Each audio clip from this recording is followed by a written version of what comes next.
गया है। ये स्क्वाड नहीं है, ये ट्रॉफी है, लिटरली बता रहा हूं।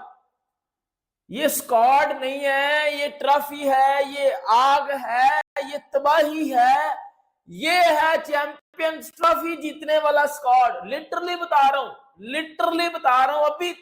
अभी तक जितनी टीमों ने अपने अपने स्क्वाड अनाउंस किए हैं, कंडीशन के हिसाब से सूट करने वाला स्क्वाड इंडिया का। हम बात करेंगे स्क्वाड की, जिन जिनको मौका नहीं मिला उनकी बात भी करेंगे। तबाही स्क्वाड है, चस करवाने वाला स्क्वाड है। कईयों के अब्बू वापस आ चुके हैं इस स्क्वाड में, कई पाकिस्तानियों के अब्बू वापस आ चुके हैं इस स्क्वाड में। और प्लेइंग 11 भी हम बनाएंगे कि इंडिया की क्या प्लेइंग 11 होगी 23 नवंबर को पाकिस्तान के अगेंस्ट। इंडिया किस प्लेइंग 11 के साथ जाएगा इस स्क्वाड की हम प्लेइंग 11 भी बनाएंगे। सब कुछ ईच एंड एवरीथिंग हम प्रॉपर एनालिसिस करेंगे, प्रॉपर चस कराएंगे, प्रॉपर जो है वो मक्खन मलाई लगाएंगे।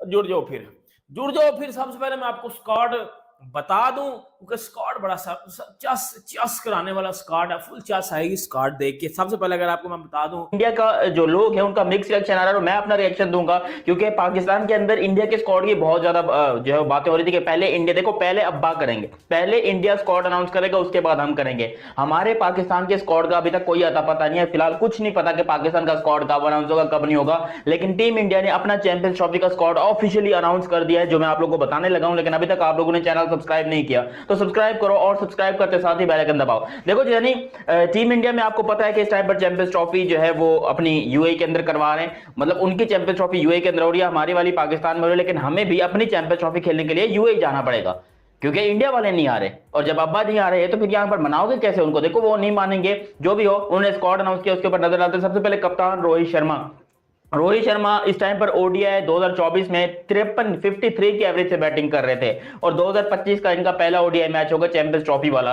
तो यहां पर देखना यह कि क्या ये उसी फॉर्म को कंटिन्यू कर पाते हैं, जो कि होगा, क्योंकि यहां पर रोहित शर्मा ओडीआई में कुछ अलग ही रूप धारण करके आता है। ये इंसानों की तरह नहीं खेलता जब ये क्रिकेट खेलता है, यकीन करो। ये इसके अंदर कौन सी आत्माएं आ जाती हैं, कुछ आ जाता है। ओडीआई क्रिकेट रोहित शर्मा का फेवरेट फॉर्मेट है और ऐसे ही प्रैक्टिस करता है ये बंदा। अभी हार्दिक पांड्या के साथ कल मैंने इसकी वीडियो देखी, जो कि शानदार छक्कों की प्रैक्टिस हो रही है, कवर ड्राइव की प्रैक्टिस हो रही है, बहुत अच्छी यहां पर जो है रोहित शर्मा ने प्रैक्टिस करी थी। और ये बंदा आपको नजर आएगा, 100% गारंटीड नजर आएगा आपको इस champions trophy. Provisional squad for champions trophy, and I am telling you guys, ये एक बेहद जबरदस्त और बेहद बेहतरीन और इंतहाई स्ट्रॉन्ग किस्म का स्क्वाड है।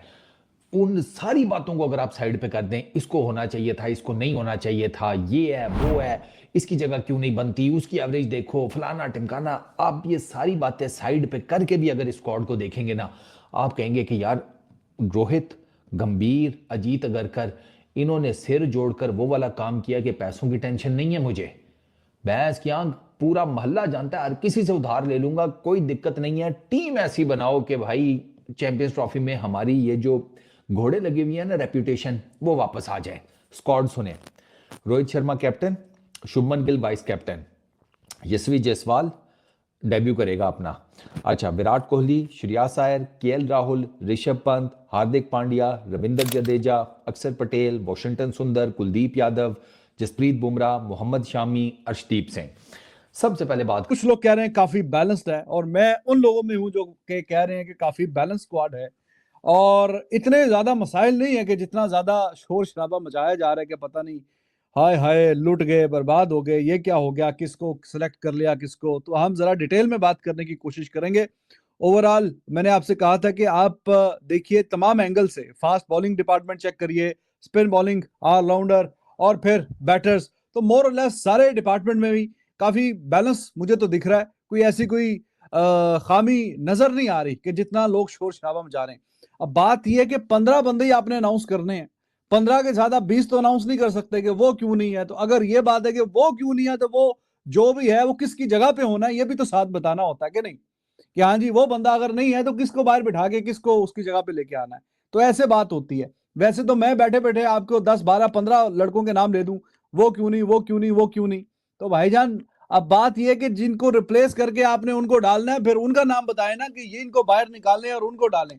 वो अगर होगा भी तो एक आधे प्लेयर पे बात होती है कि एक आधे प्लेयर पे, वरना majority of the time 13-14 players जो कि मोर और लेस जिनको क्रिकेट की समझ है, जो देखते हैं, कॉमन क्रिकेट फैंस की बात कर रहा हूं, तो 13-14 बंदे तो वो भी बता ही देते हैं कि यार ये स्क्वाड स्ट्रेस हुआ ना, उस पर डॉक्टर्स ने इमीडिएटली बुमराह को कहा था और बीसीसीआई तक ये बात कन्वे कर दी थी कि 5 वीक्स का रेस्ट है इसका, जो मर्जी हो जाए, आसमान गिरे, जमीन फटे, ये 5 वीक्स क्रिकेट नहीं खेलेगा। बीसीसीआई ने कहा जी सर आंखों के ऊपर, हमने पहले इसका वर्कलोड मैनेजमेंट नहीं किया, कमर हमने इसकी तुड़वा दी है, 32 विकेटें इसने ले ली, इसने रिकॉर्ड पे रिकॉर्ड बना दिए, लेकिन हमें ना घंटे ही बांधना पड़ा फिर अपने गले के अंदर। हम 3-1 से सीरीज तो हार गए, तो लोन वॉरियर हमारा, इसको 5 वीक का रेस्ट। बुमराह साहब ये आपका तकिया, ये आपकी चद्दर, ये आपका खेस, ये आपका गद्दा, लो जाओ घर जाकर लंबे होकर सो जाओ। जसप्रीत बुमराह का प्रेशर में भी अजीत अगरकर वाज़न्ट श्योर, वो खेलेगा नहीं खेलेगा क्या करेगा। अब मैं आपको बताता हूं टेक्निकल चीज, इंडिया और इंग्लैंड का जो 3 मैचेस की सीरीज है ना ओडीआई, अब उसमें जो तीसरा मैच है वो है 12 फरवरी को, जो लास्ट फाइनल डेट है जिसे कहते हैं सबमिट कराने की आपका फुल स्क्वाड, ठीक है, ये प्रोविजनल है, इसमें यानी कि चेंजेस हो सकती हैं। 11 से पहले पहले सारी चेंजेस फाइनल करके 11 फरवरी तक आपने अपना फुल स्क्वाड देना है चैंपियंस ट्रॉफी का आईसीसी को। तो अब ये क्या है कि बुमराह को 11 तक देखा जाएगा। 5 वीक्स का मतलब ये है कि अगर आप सिडनी टेस्ट के बाद देखें ना, 4-5 को वो खत्म हुआ था, तो उससे ऑनवर्ड्स आप देख लें तो ये तकरीबन जाकर वही डेट बनती है फरवरी का फर्स्ट वीक या अराउंड। तो उस टाइम तक बुमराह का काफ़ी हद तक आइडिया हो जाएगा। और ये भी कहा जा रहा है कि बुमराह को खिलाया जाएगा इंग्लैंड के अगेंस्ट तीसरा ODI, just to make sure कि बुमराह की वो पता चल जाए फिटनेस का क्या हिसाब किताब है। अब इसमें ना मेरा पता है क्या क्वेश्चन है, मेरा ये है कि यार ये थोड़ा सा ना ये ट्रिकी है पार्ट इनका, क्योंकि ये 11 फरवरी डेट है आईसीसी की तरफ से कि आपने अपना चैंपियंस ट्रॉफी के स्क्वाड मतलब आ गया है चैंपियंस ट्रॉफी के स्क्वाड के अंदर। पाकिस्तान में भी हो सकता है कि रोहित शर्मा ट्रैवल करे, खैर वो करेगा या नहीं करेगा एक अलग टॉपिक है, लेकिन रोहित शर्मा को स्क्वाड में देखकर खुशी हुई। शुभमन गिल, लोग शुभमन गिल के ऊपर बहुत ज्यादा सवाल या निशान बना रहे थे कि क्या ये होगा या फिर नहीं होगा, क्या ये होगा या फिर नहीं होगा, लेकिन भाई शुभमन गिल है और वाइस कप्तान है। ओडीआई के नंबर इसके बहुत ही प्यारे हैं, कुछ अर्सा पहले ये नंबर 1 ओडीआई बैट्समैन भी बना था, आई थिंक 2023 की मैं बात कर रहा हूं। ये बंदा जो है बहुत शानदार है, बहुत आउटस्टैंडिंग है, स्पेशली निबियों का क्रश आप बोलोगे या जो भी बोलोगे, लेकिन Shubman Gill is one of the best Indian batters right now. और मुझे लग रहा है कि इसका होना जरूरी भी था, क्योंकि लोगों को लग रहा था कि शुभमन गिल खत्म हो गया या शुभमन गिल फेल्ड हो रहा है, ये नहीं वो नहीं, लेकिन भाई शुभमन गिल अच्छी खासी अच्छी फॉर्म में है। उसको आप लोग फालतू का क्रिटिसिज्म करके आप उसको बदनाम ना कीजिए। जितने इंडियन फैंस भाई लोग देख रहे हैं, मैं तुम लोग को भी यही कह रहा हूं, और पाकिस्तान में तो जाहिल लोग रहते हैं, तो यहां पर जो लोग अपने रिएक्शंस दे रहे हैं कि शुभमन गिल आ गए जी, आ गए वो आ गए,